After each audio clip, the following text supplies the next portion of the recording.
वेत्तारं वेत्तारं कर्म भूभृतां ज्ञातारं विश्वतत्त्वानां वन्दे तद्गुणलब्धये। देख के पढ़ेंगे, बिना देखे पढ़ेंगे? याद है? ऑलमोस्ट याद है ना? तो जब मैं बोलूँगा तो साथ साथ तो चल सकता है ना? जोर से एकदम। किसी का उपवास था क्या कल? अरे वाह, वेरी गुड, बहुत बढ़िया। हिम्मत है बैठने की? दर्शन कर लिए भगवान जी के? दर्शन करके अपना कुछ लेना हो ले लो, पानी वानी।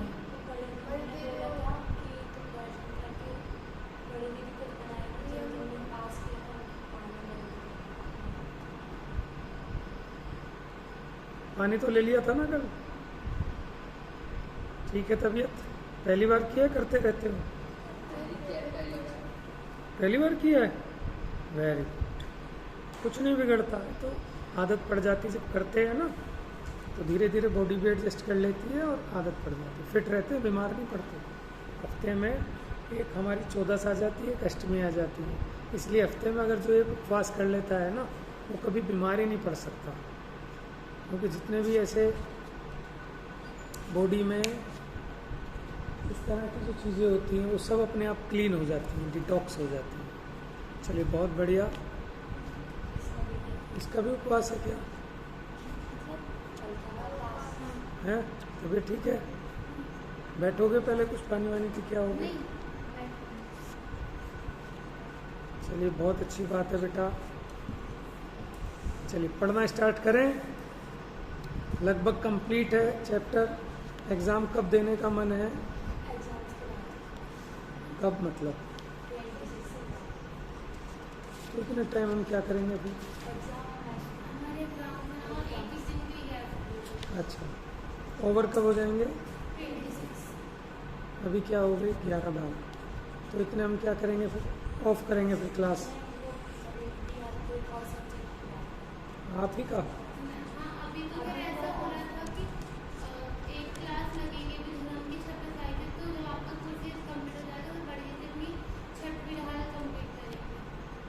ठीक है।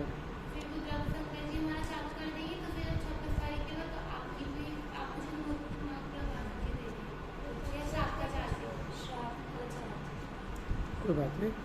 अभी आप कब से एग्ज़ाम, कब से स्टार्ट है? आज हो गई 10। तो फिर तो कोई फ़ायदा नहीं है ना। हम पूरा कर देते हैं, आज पूरा हो जाएगा बस। ठीक है, चलिए पाठ प्रारंभ करते हैं एक बार। जो उपवास वाले हैं भैया, उनको रिलैक्सेशन है, बाकी की आवाज़ आनी चाहिए। ठीक है, चलिए देखिए। ये बात तो सही कह रहे हो, बहुत बढ़िया। नहीं लगी? अच्छा, चलो कोई बात। चलिए स्टार्ट करें। आइज बंद करके बोलेंगे आप सब। आइज बंद कर लीजिए सभी लोग। देवाश्चतुर्निकायाः आदितस्त्रिषु पीतान्तलेश्याः दशाष्टपञ्चद्वादश विकल्पाः कल्पोपन्नपर्यन्ताः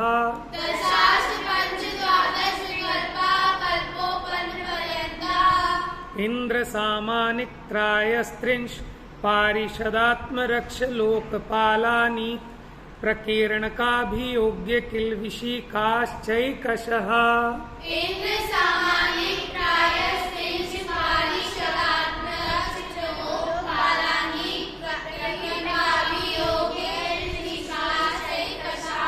त्रायस्त्रिंश लोकपालवर्जया व्यन्तर्ज्योतिष्काः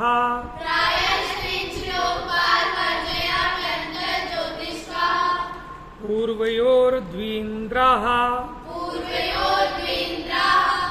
काय प्रविचारा आएशानात्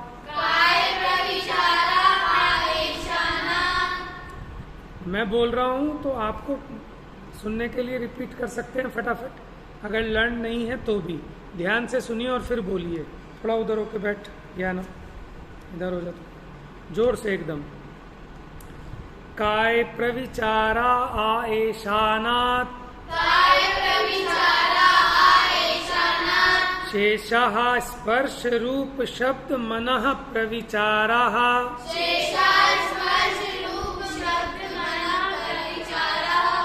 परे प्रविचारः भवनवासिनो सुरनाग विद्युत सुपर्णाग्नि वातस्थ नितो दधि द्वीप दिक् कुमारः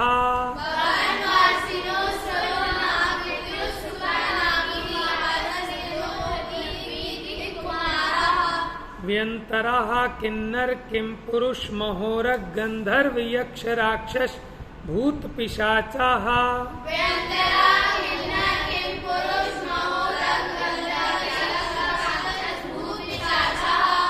ज्योतिष्काः सूर्या चंद्रमसौ ज्योतिष्काः सूर्या चंद्रमसौ ग्रह नक्षत्र प्रकीर्णक तारकाश्च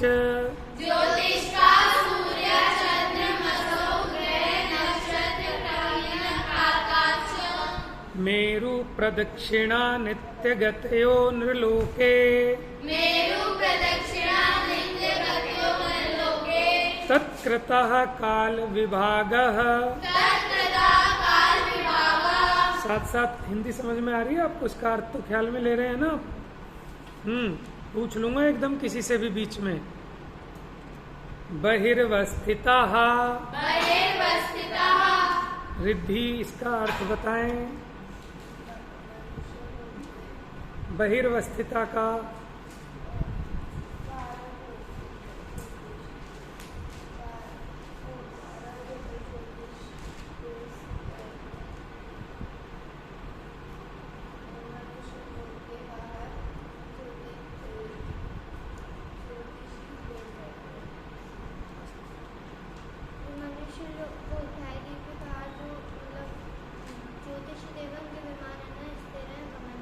वेरी गुड। बहिर अवस्थित यानी बाहर के अवस्थित हैं, माने वो गति नहीं करते। यानी अड़ाई द्वीप के बाहर जितने भी ज्योतिषी देवों के विमान हैं वो अवस्थित हैं, गति नहीं करते। इसलिए वहाँ दिन रात आदि का विभाग भी नहीं बनता।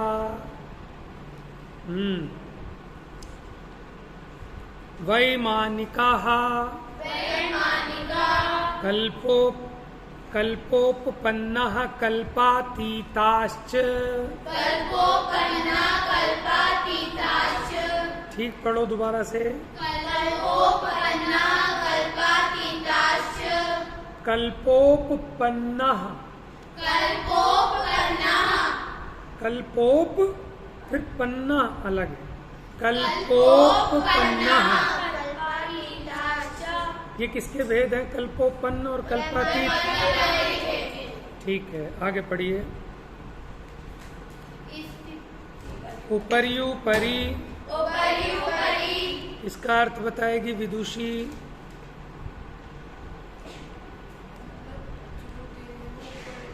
हाँ, ये जो वैमानिक देव हैं ये ऊपर ऊपर हैं। अधो अधो कौन थे? Very good. अब पढ़ना है सूत्र जो कल आपने याद किया था।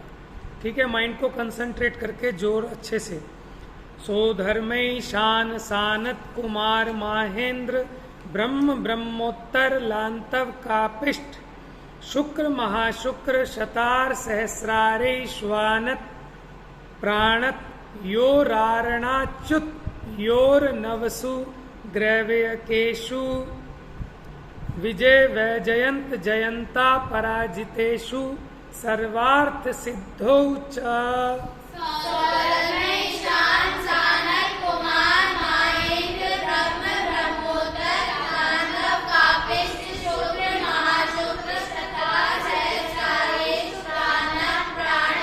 योरारणाच्युत योर नवसु विजय वैजयंत जयंता पराजितेषु। बहुत बढ़िया। अब आइज बंद करके बोलेंगे इसी सूत्र को पुनः।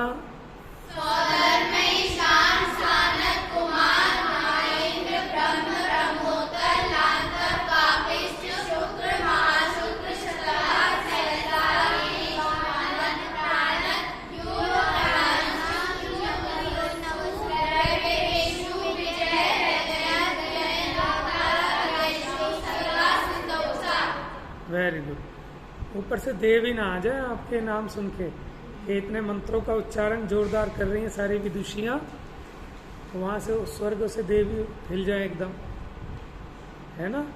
मंत्रों के द्वारा उनको आमंत्रित किया जाता था।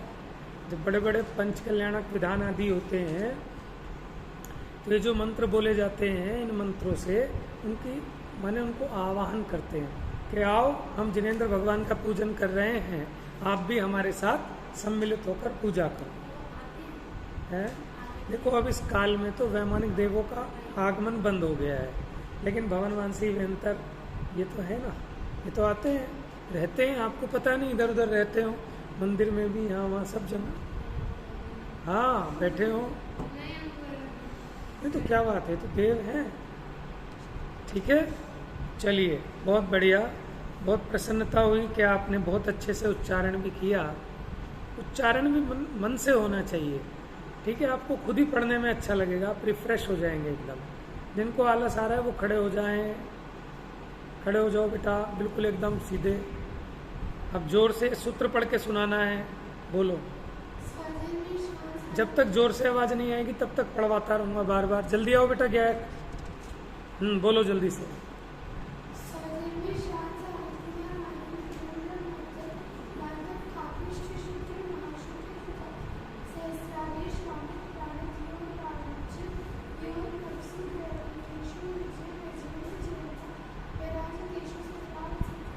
बैठ जाओ, तुमने तो खाना खाया था ना कल, अब जिसने खाना नहीं खाया उसकी देखते हैं। अर्पिता सुनाओ बेटा, बैठे बैठे।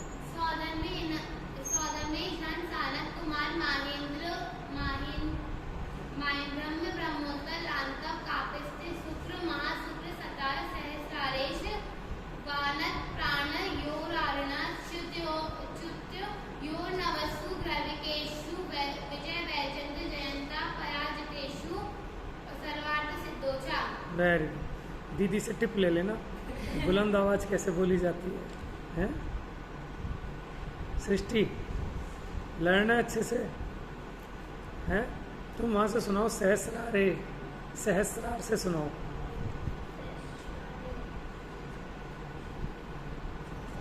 सुनाओ सृष्टि, ओ सॉरी अनिष्का।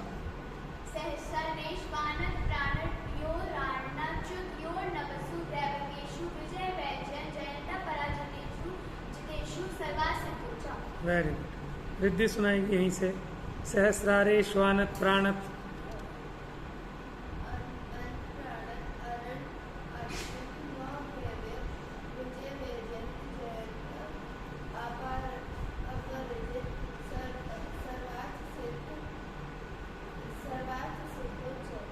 पराजितेषु, पराजितेषु। देखो पढ़ना तो सबको आना ही चाहिए बिल्कुल शुद्ध, ठीक है। देखो सक्सेसफुल होने के लिए थोड़ा सा समर्पण, ठीक है, थोड़ा से एफर्ट्स करने पड़ते हैं। अगर वो थोड़े से कर लोगे ना सफल हो जाओगे, और अगर वहाँ भी आलस करोगे तो काम नहीं बनेगा, ठीक है। बस थोड़ा सा आपने धक्का लगाना है और गाड़ी पार आपकी। चलिए आगे। स्थिति प्रभाव सुख द्युति लेश्या विशुद्धि इंद्रियावधि विषयतोधिका। स्थिति प्रभाव सुख द्युति लेश्या विशुद्धि इंद्रियावधि विषयतोधिका। मजा नहीं आया, एक साथ। स्थिति प्रभाव सुख द्युति लेश्या विशुद्धि इंद्रियावधि विषयतोधिका। विषयतो, विषयतोधिका, विषयतोधिका, बोलो। विषयतोधिका, दोबारा से बोलो।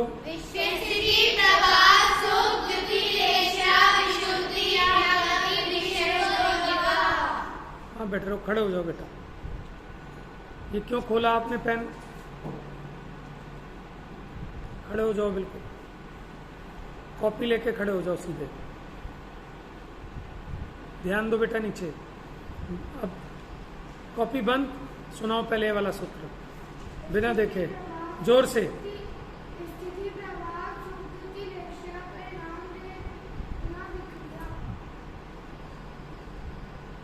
दोबारा से सोच के बिना देखे। स्थिति प्रभाव सुकृति लेशा विषय सुकृति लेशा इंद्रियावधि विषय तो अधिका। दोबारा से सुनाओ, माइंड को कंसंट्रेट करके बिना देखे। गायक नेक्स्ट नंबर तुम्हारा है। स्थिति प्रभाव सुकृति लेशा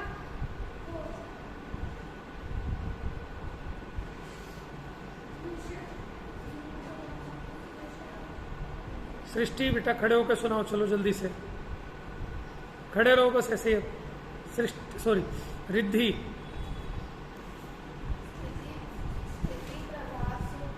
बिना देखे बिल्कुल नहीं चलेगा।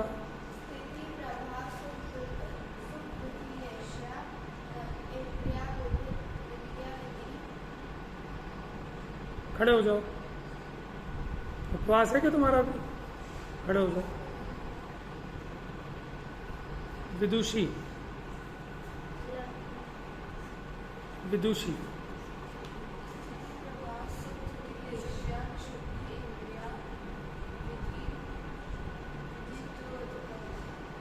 दोबारा से गड़बड़ है।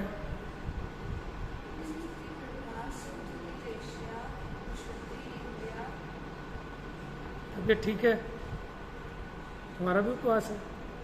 जोर से बोलो फिर।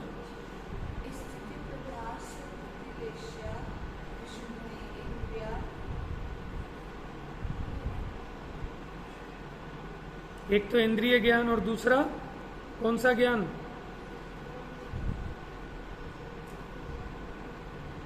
लब्धि। बैठे बैठे सुनाओ, गलत होगा तो खड़ा करना। आप फटाफट रिवाइज करो, खड़े खड़े जल्दी से।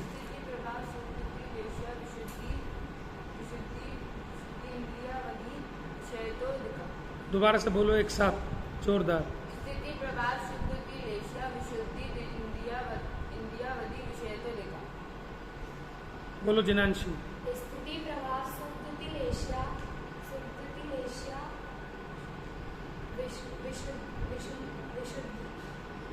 विशुद्धि इंद्रियावधि विषय।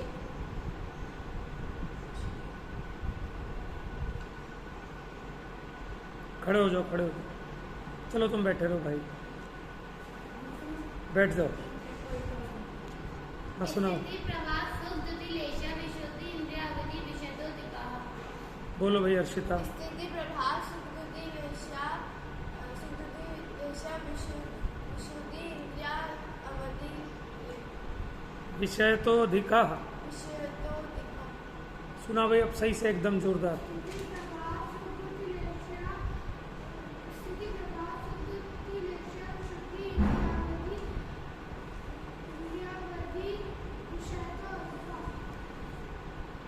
कल अच्छे से याद होने चाहिए सूत्र, बिल्कुल नहीं छोड़ूंगा क्लास में। फिर बैठो, सुनाओ बेटा, फटाफट सुनाओ और बैठो।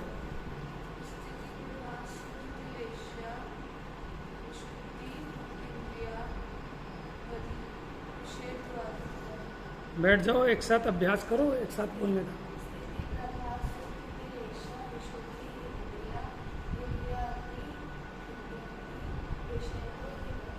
हाँ बोलो बेटा। स्थिति प्रभाव सुकृति लेशा विशुद्धि इंद्रियावधि विषय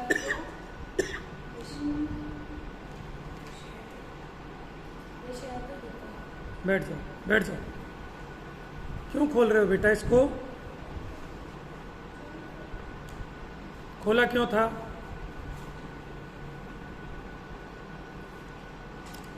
गायक याद हुआ बेटा? सुनाओ जल्दी जोर से।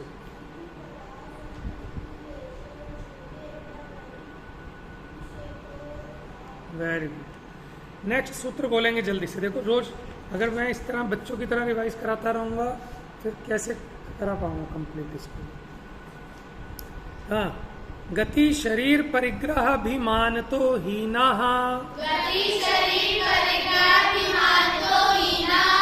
देखो जो ईमानदारी से क्लास में मेहनत करेगा ना, कंसंट्रेट करेगा, तो फिर उसको फटाफट याद भी होंगे, समझ में भी आएगा। अगर आप लोग यहाँ बैठे तो हो लेकिन माइंड कहीं और है तो फिर समझ में नहीं आएगा। ठीक है? और मुझे आप लोगों के चेहरे से पता लग जाता है कि कौन यहाँ है, कौन कहीं और है। ठीक है, इसीलिए मैं उसी से सुनता हूँ जिसको नहीं आता, जिसका दिमाग इधर उधर है। बोलिए जल्दी दोबारा से। गति शरीर परिग्रहाभिमान तो ही, यहाँ गड़बड़ बस ये करते हैं, परिग्रह भी मान तो नहीं है, परिग्रहाभिमान तो, हाँ परिग्रह है, परिग्रहाभिमान तो हीना। ये चीजें कम कम होती जा रही हैं ऊपर ऊपर के स्वर्गों में। पीत पद्म शुक्ल लेश्या द्वित्रिशेषेषु,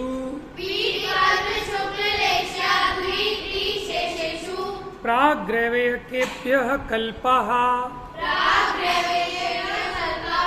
ब्रह्मलोकालया लोकान्तिकः, सारस्वतादित्यवन्यरुणगर्दतोये तुषिता व्याबाधारिष्टाश्च,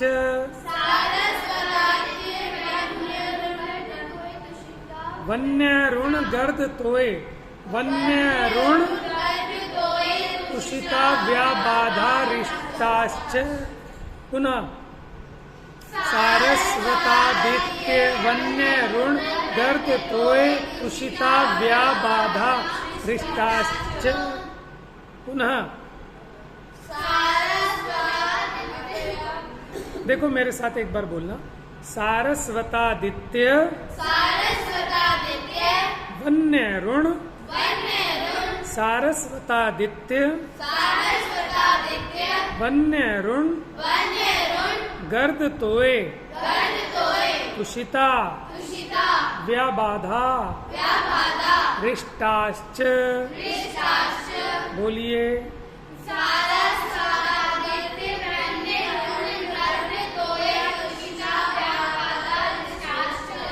अब चुप रहेंगे, पीछे वाली लाइन बोलेगी, जरा देखो कितनी जोर से बोलते हो आप। बोलो बिना देखे, बिना देखे।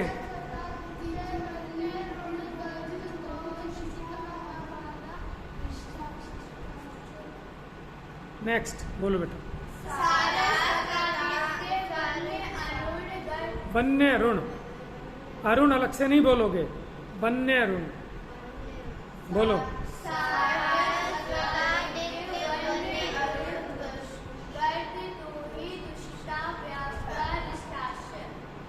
मन मन में क्यों बोल रही है विदुषी? बोलो जोर से, एक साथ फिर बोलो।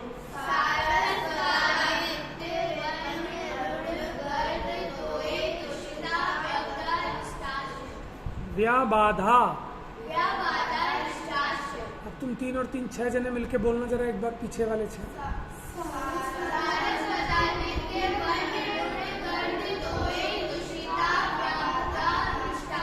व्याबाधा, मुंह को खोलो थोड़ा। व्याबाधा, आ की मात्रा बोलने में भी कष्ट हो रहा है आपको। व्याबा पता नहीं क्या बोल रहे हो। व्याबाधारिष्टाश्च।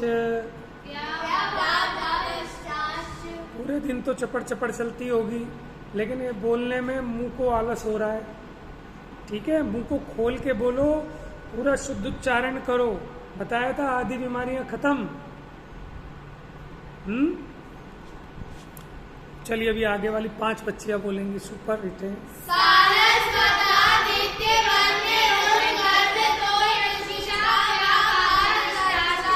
इन तीनों नहीं बोला है, बस ये दोनों चुप हैं। अब ये दोनों बोलेंगी जोर से इस सूत्र को।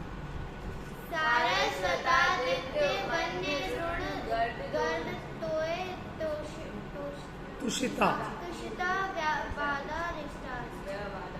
किसके नाम थे ये?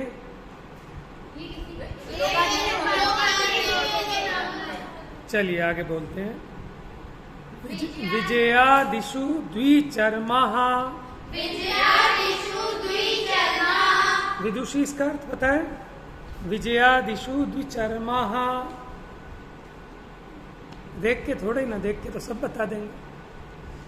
कितना सिंपल है। विजय आदि द्विचरम, द्विचरम यानी 2 चरम शरीर होते हैं, यानी नियम से अधिक अगर धारण करेंगे तो 2 मनुष्य भव धारण करेंगे, फिर नियम से मुक्त हो जाएंगे।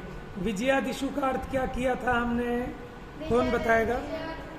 विजय, वैजयंत, जयंत और अपराजित, इन 4 अनुत्तर विमानों के सर्वार सिद्धि के नहीं, सर्वार सिद्धि को छोड़कर बाकी जो शेष 4 अनुत्तर विमान है, विजय, वैजयंत, जयंता, पराजित, ठीक है, और उसके अलावा 9 अनुदिश, 9 अनुदिश और ये 4 अनुत्तर विमानों के देव अधिक से अधिक 2 चरम शरीर, माने अधिक से अधिक 2 मनुष्य के शरीर धारण करके मुक्त हो जाएंगे। और अगर वैसे काउंट करो भव, तो अधिकतम 3 भव। जैसे अभी देव हैं, नेक्स्ट भव में मनुष्य बनेंगे, फिर देव बनेंगे, फिर मनुष्य, फिर मुक्ति। मनुष्य भव की अपेक्षा 2 भव है। चलिए आगे बढ़ते हैं। अच्छा, इसमें आप कह रहे थे कि गड़बड़ हो गई ना, बस 26 तक हुए थे ना हमारे।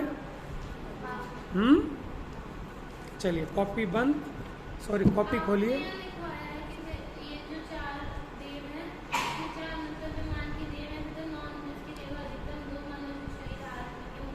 बिल्कुल ठीक है। हाँ, ये तो मैंने खुलासा करके उसका टीका कर दी। अगर इसका अर्थ देखें तो ये होगा विजयादिशु द्विचर्मा, यानी विजयादिशु यानी विजय आदि वाले द्विचर्मा होते हैं। चरम माने अंतिम, 2 अंतिम शरीर धारण करेंगे अधिक से अधिक, चाहे तो 1 शरीर से भी जा सकते हैं।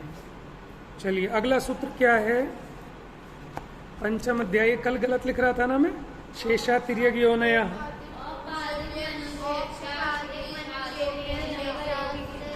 हाँ, क्या लिखा आपके इसमें, औपाधिक मनुष्येभ्य शेषा तिर्यक योनया। कहाँ है डस्टर वगैरह, आराम से चलिए बोलिए इतने। औपाधिक मनुष्येभ्य, अर्थ समझ लो इतना।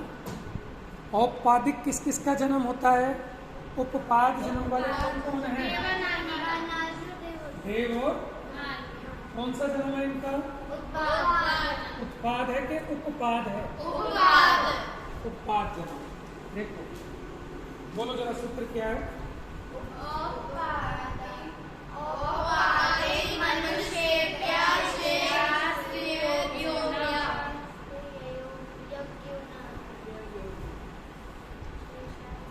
विसर्ग है इस पे, औपाधिक मनुष्येभ्य है विसर्ग, मनुष्येभ्य शेषास तिर्यक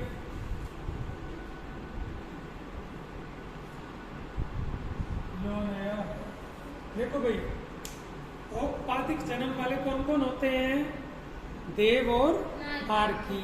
तो जो उत्पाद जन्म लेते हैं, ठीक है, उनका और मनुष्यों का शेषाश यानी इनके अलावा, किस किस के अलावा, उत्पाद और मनुष्यों के अलावा शेष जो जीव हैं वो कौन से हैं, तिर्यक योनि वाले यानी तिर्यंश हैं, ठीक है। अब देखिए इसका लिख लो, उत्पाद जन्म वाले कौन है, अर्थात यहाँ अर्थात लिखना चाहिए।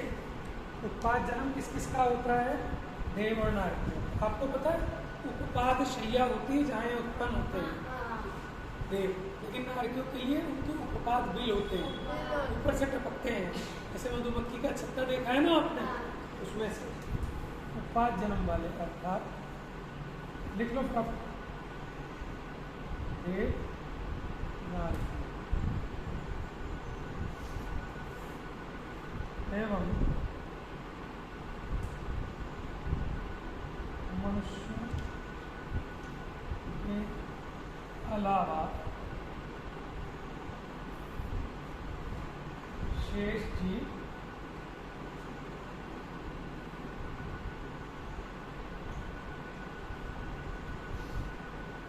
तिर्यंश है। 4 गति के जीवों का वर्णन चल रहा है ना, अभी 4 अध्याय, चौथा चल रहा है, अब समाप्त हो जाएगा जीवों का, है ना वर्णन, फिर अजीव की बात प्रारंभ होगी। तो अब हमने देव नारकी देख लिए, ठीक है, मनुष्य। तो देव नारकी और मनुष्यों के अलावा, क्योंकि अब देखो 3 लोगों की बात चली थी, अधोलोक बता दिया, मध्य लोक बता दिया, ऊर्ध्वलोक बता दिया, ठीक है, तो देव की बात हो गई, नारकी की हो गई, मनुष्यों की हो गई। अब रह गए तिर्यंश। तो तिर्यंश में कौन से जीव हैं कि इन 3 को हटा दो, बाकी जो बचे वो सब तिर्यंश हैं। अब कुछ इंपॉर्टेंट बात पूछता हूं आपसे। परिधि नहीं है, परिधि का भी उपवास था क्या?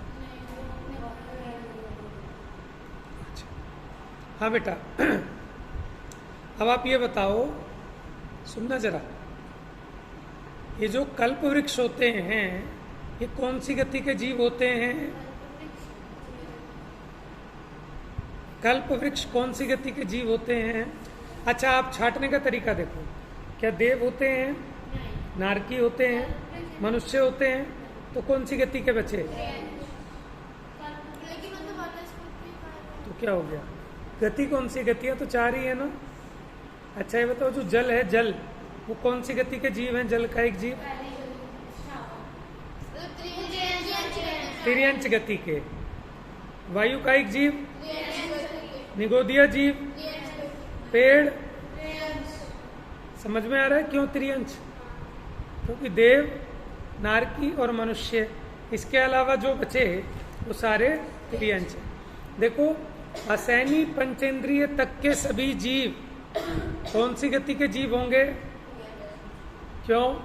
मनुष्य असैनी होते हैं कि नहीं होते हैं? गायक, मनुष्य असैनी होते हैं या नहीं होते हैं? नहीं होते।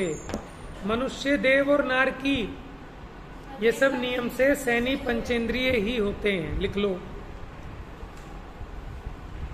मनुष्य, देव और नारकी नियम से सैनी पंचेंद्रिय ही होते हैं सारे के सारे।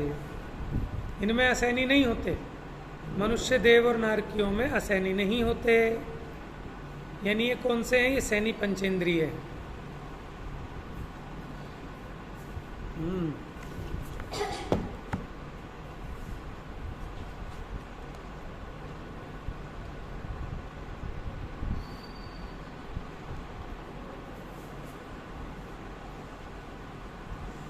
ये 27 नंबर का सूत्र था।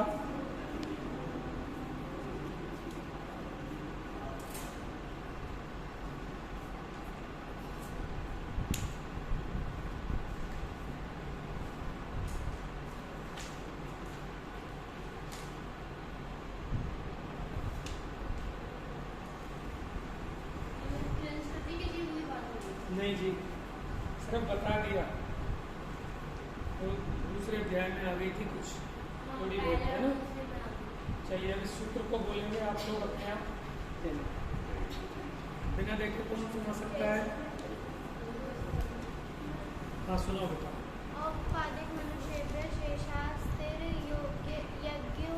तिर्यग योनय। चलिए पहले एक साथ बोलिए। औपादिक मनुष्येभ्यः शेषाश तिर्यग योनयः। अब बोलिए एक साथ, देख के बोलिए। चलिए, औपादिक मनुष्येभ्यः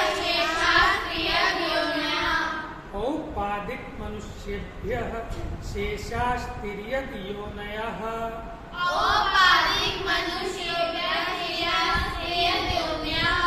पीछे नहीं बोल रहा, बोलो।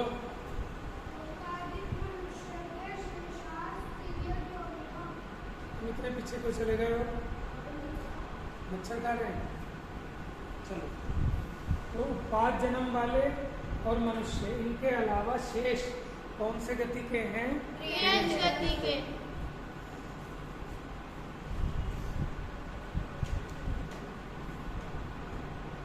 इसमें सब ना आगे पीछे दे रखे हैं, वो उन्होंने अपने उसके हिसाब से फ्लो बना लिया।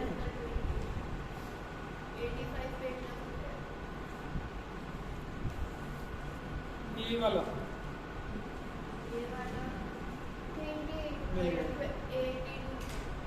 ठीक है। चलिए अगला लिखो, मिटा दो इसको, 1-2 बार बोल लूं जल्दी जल्दी से।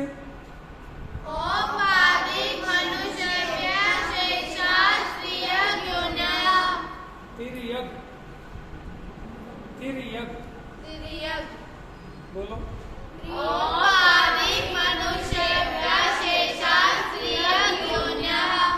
योनयः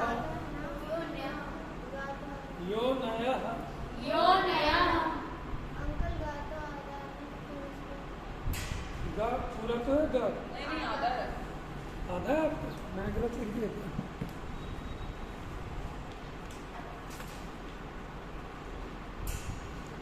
यस, तिर्यक यौन है, आधा गाल को भी ठीक करो उसको, वेरी गुड, इसी के साथ जुड़ जाएगा ये। तिर्यक यौन है, हाँ। ऐसा क्या होता है कि थोड़ा रेस्ट कम रुक गए यहाँ पे, है ना, फटाफट ले जाओगे साथ को। चलिए अगला लिखें, स्थिति रसुर। अब देखो इन देवों की हमने आयु वगैरह नहीं बताई, तो अब बताएंगे उत्कृष्ट आयु और जगन्य आयु। तो अधिक से अधिक आयु होगी तो कितनी होगी, कम से कम होगी तो कितनी होगी, ठीक है।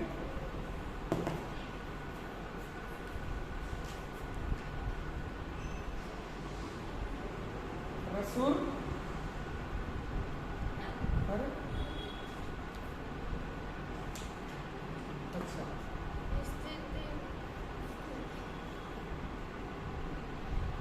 स्थिति रसुर, नाग, नाम तो याद है ना आपको, सुपर्ण, सुपर्ण द्वीप, शेषानाम,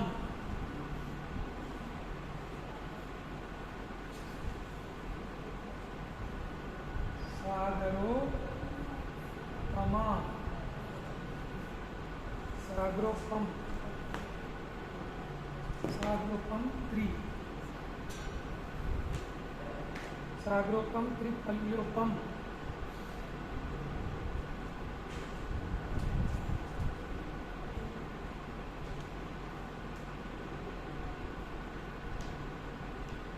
हीनमिता। हाँ बेटा, अभी तोड़ते हैं इसको, अभी सागरों को तोड़ते हैं, सबको तोड़ते हैं। देखो, सागरो पम त्रिपल्यो पमार्ग, ठीक है। पढ़े एक बार, पहले पढ़ना देखते हैं। स्थिति रसुर, यानी स्थिति माने आयु की बात चल रही है, रसुर माने स्थिति असुर, असुर की स्थिति। असुर जाति के थे ना, याद है वो वाला सूत्र आपको, भवनवासियों के भेद वाला, सुनाना जरा।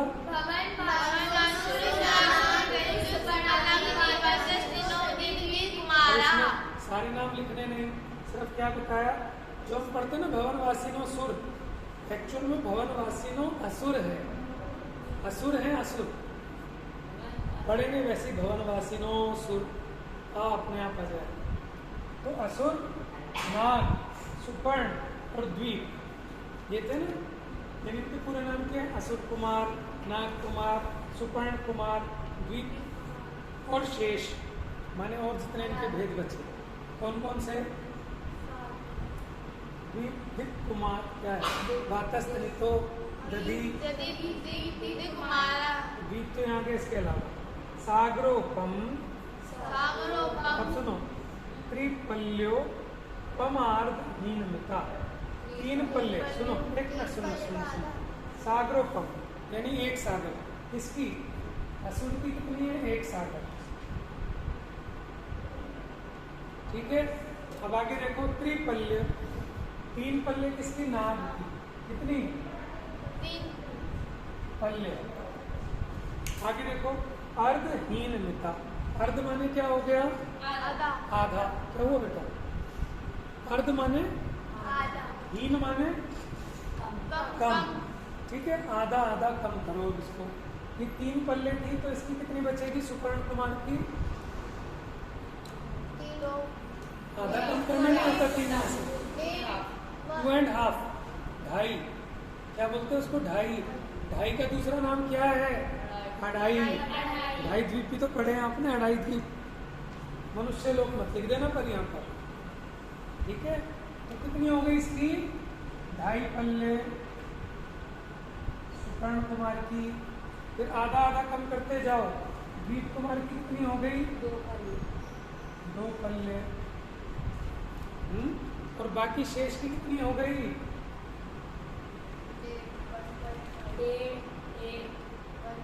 1.5, इसको 1.5 भी बोलेंगे।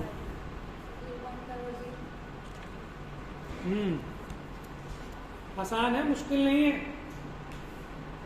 देखो कितना आसान है। स्थिति माने आयु, असुर कुमार की, नाग कुमार की, सुपर्ण कुमार की, द्वीप कुमार की और शेषों की। कितनी कितनी क्रमशः लगाना।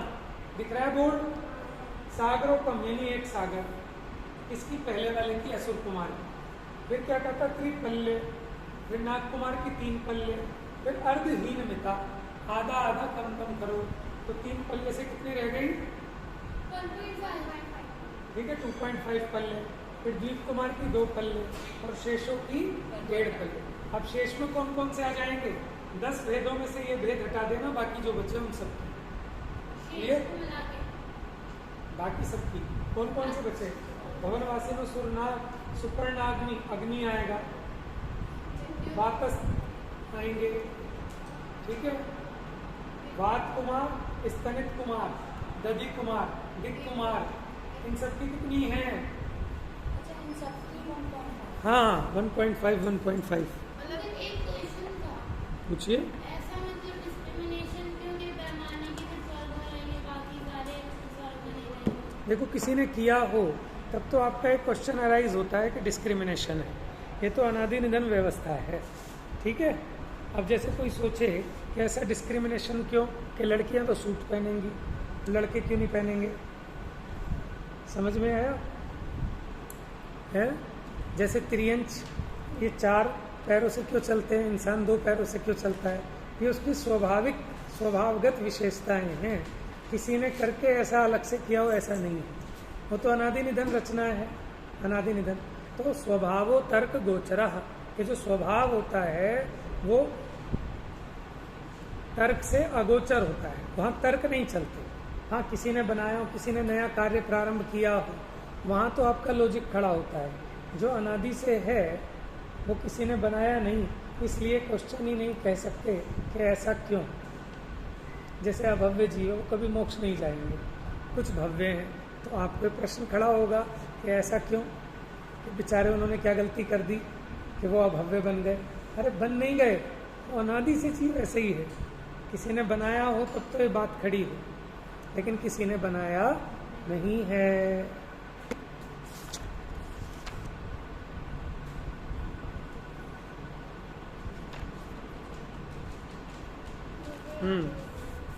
आ गया ये समझ में? उन आगे वालों के नाम नहीं लिखवा रहा मैं, जो शेष बचे 6 हैं। शेषा नाम कौन कौन से हैं? विद्युत यानी शेषा नाम। इसका अर्थ लिखाऊं क्या? अर्थ लिखाऊं? समझ में आ गया? शेषा नाम का अर्थ कर देता है। शेषा नाम में कौन कौन है?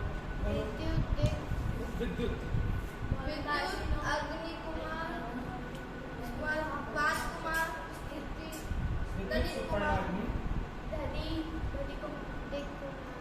अग्नि कुमार, उसके बाद वात, दिक कुमार, स्तनित, अग्नि कुमार हो गया, दधि कुमार, वात कुमार हो गया ना, दिक कुमार कितने हो गए? 6 हो गए। 2 3 4 5 6 ये शेष है। इनकी कितनी होगी? सबकी 1.5 होगा। ठीक है, ऐसे नोट कर लो, याद रहेगा।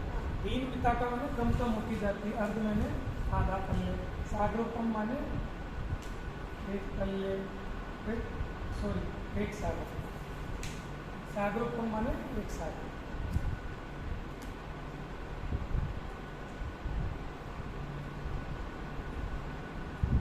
पल्ले, फिर आधा पल्ले। नहीं, उससे मतलब ये उनके नाम है, उनके मुकुट में उस तरह के चिन्ह होते हैं।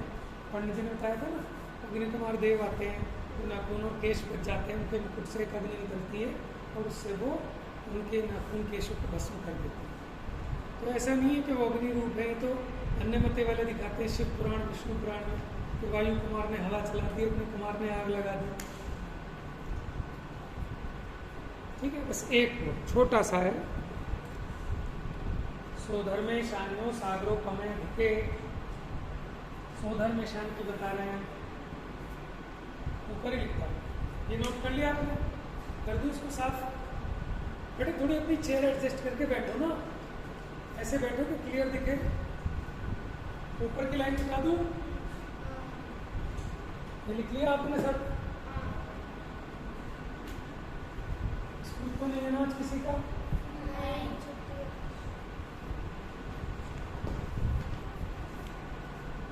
आप लोग कराते हो मुझे लेट, ये याद करने में से कम।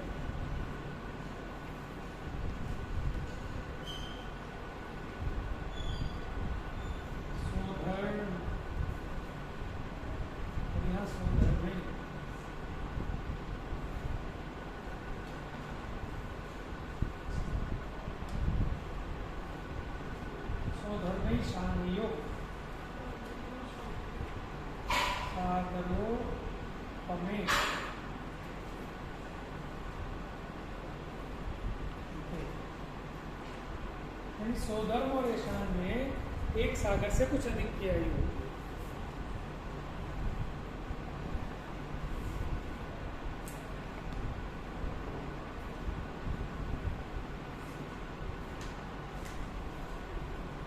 ये उत्कृष्ट आयु की बात चल रही है।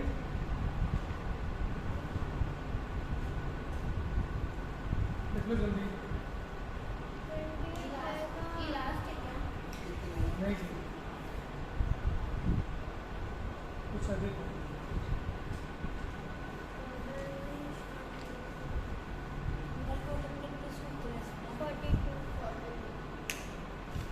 हाँ तो अभी एक क्लास हो लगी, जब तो छोटे छोटे इसमें कुछ नहीं है।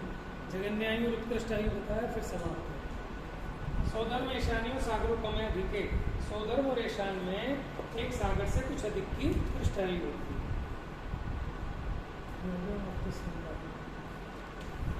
मिटा दो नीचे का ये शेष देव को।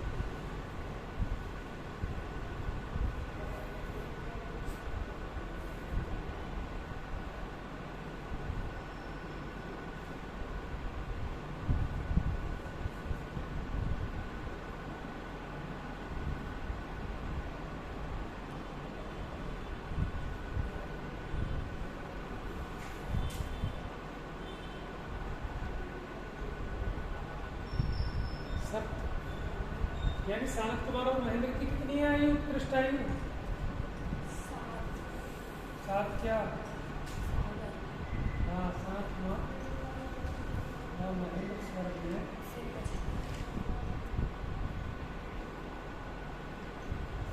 उत्कृष्ट आयु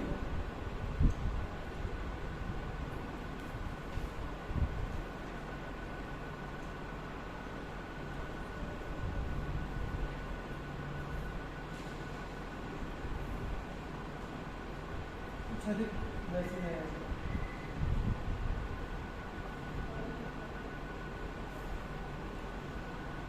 ठीक है,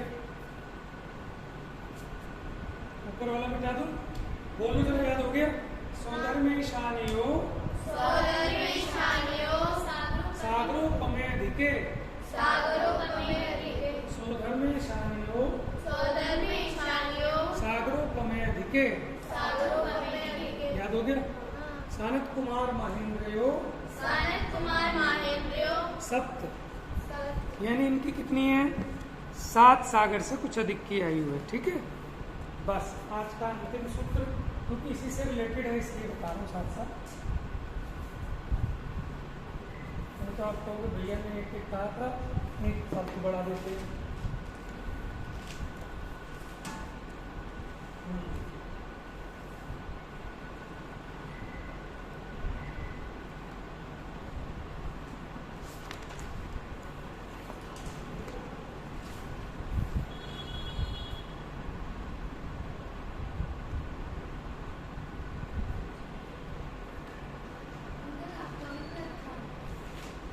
नहीं बेटा, मेरी आवाज से लग रहा है ऐसा?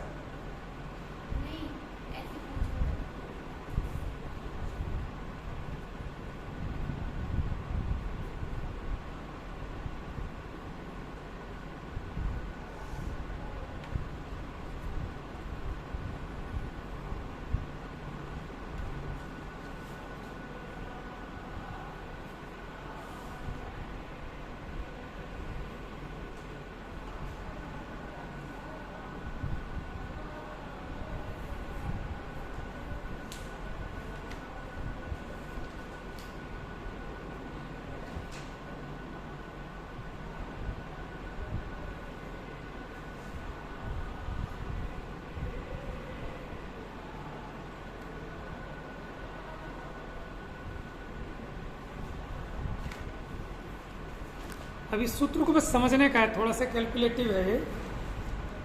देखो इसमें क्या है, 3 7 9 एकादश त्रयोदश पंचदश भी अधिकानी, अधिक अधिक हो रहा है। 3 माने 3 7 9 एकादश यानी 11 त्रयोदश 13 पंचदश 15। ठीक है, आगे आगे के युगलों में हमने 2 युगलों की गिना दी। पहले युगल की 1 सागर कुछ अधिक, दूसरे युगल की 7 सागर कुछ अधिक।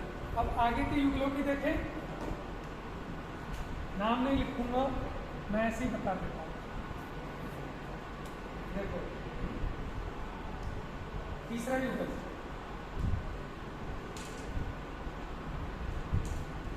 क्या नाम था तीसरे युगल का? ब्रह्मोत्तर।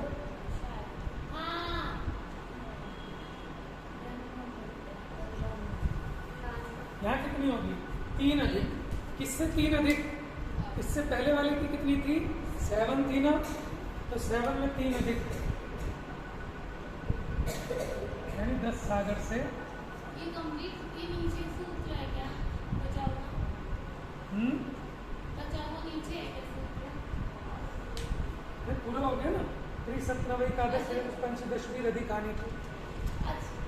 ये पूरा हो गया, इतना इतना अधिक होते जाएंगे आगे आगे के युगलों में।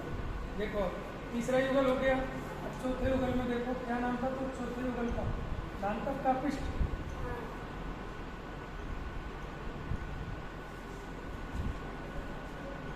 ये उत्कृष्ट आयु की बात है। इसमें कितने बढ़ाने हैं? 7 सागर बढ़ाने, यानी पहले 7 थे उसमें 7 बढ़ाने, 14 सागर से कुछ अधिक। फिर 5वें युगल में कितने युगल होते हैं स्वर्गों में? 7 से 9 अधिक।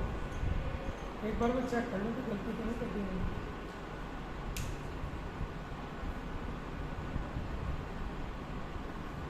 ठीक है, फिर छठे में 7 इसलिए क्योंकि इसके पहले वाले सारद कुमार महेंद्र में 7 सागर थी ना, उससे कितने कितने अधिक हो रहे हैं। छठे में 7 में 11 यानी 18 सागर से कुछ अधिक। कितने युगल होते हैं बताओ जल्दी? वैमानिकों में कितने युगल होते हैं स्वर्गों के? कितने स्वर्ग होते हैं वैमानिकों के? तो युगल कितने होंगे? 8। फिर 7 में 13 अधिक 20 सागर से कुछ अधिक। 8वें युगल में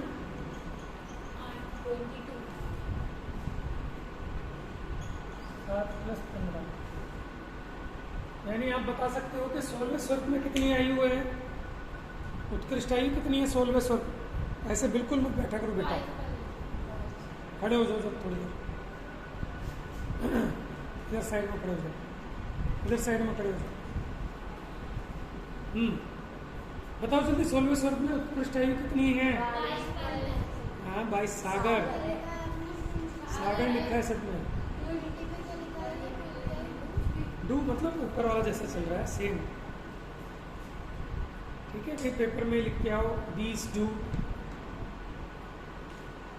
हाँ 15वें स्वर्ग में कितनी आयु होगी उत्कृष्ट? ठीक है, तो युगल है ना 8वां युगल क्लियर है। 3 बोलो 3 सप्त 9 एकादश त्रयोदश पंचदश भी अधिकानी तू। ठीक है, अब इसके ऊपर जो है अधिक अधिक रधिकानी अधिक अधिक।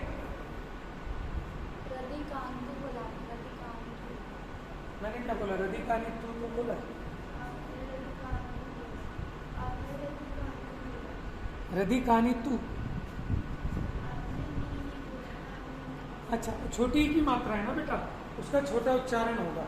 अब मैं ज़्यादा खींचूंगा रधिकानी तो बड़ी की मात्रा हो जाएगी। रधिकानी तू।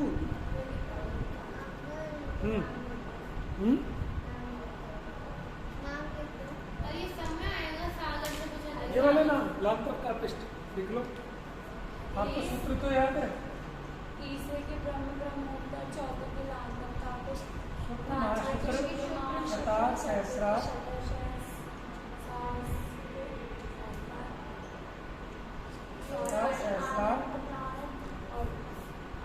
मान प्राण कारण।